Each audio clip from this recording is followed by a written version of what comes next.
दरम्यान आज नितेश राणे यांनी पुन्हा एकदा आदित्य ठाकरेंवर ड्रग सिंडिकेटचे आरोप केलेले आहेत। सतीश सालियान मुलीच्या न्यायासाठी कोर्टात गेले असून सतीश सालियानच्या वकिलांकडे रिया चक्रवर्ती आणि आदित्य ठाकरेंच्या ड्रग्ज चॅटचे पुरावे आहेत असं नितेश राणे म्हणाले।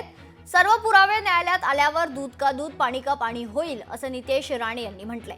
त्यावेळी उद्धव ठाकरे मुख्यमंत्री होते, त्यामुळे त्यांनी सर्व सावरलं, त्यांनी काही केलं नाही, 70 दिवस सीबीआयला येऊन दिलं नाही असं देखील नितेश राणे यांनी म्हटलंय। ते निलेश ओझा नावाचे वकील काय बोलतायत, त्यांच्याकडे स्पेसिफिक चॅट आहे।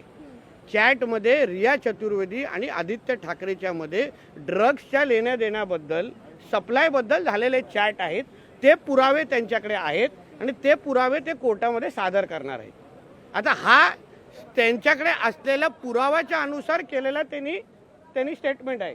तर आता उद्या जेव्हा कोर्टामध्ये ते चॅट दाखवतील तेव्हा दूध का दूध पाणी का पाणी होऊन जाईल। 72 दिवसापर्यंत सीबीआयला यायला दिलं नाही, सीसीटीव्हीचा गायब करण्यात आलं, सगळ्या विटनेसवर प्रेशर टाकण्यात आलं। आता सचिन वाजेंनी किंवा परमवीर संबंधित जे पत्र लिहिलं तेव्हा त्यांनी काय लिहिलेलं पत्रामध्ये, मी मुख्यमंत्री उद्धव ठाकरेंना अवगत केलं होतं, सांगितलं होतं।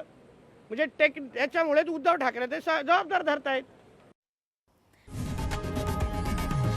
लोकशाही मराठी ऐका, पहा, जागरूक रहा।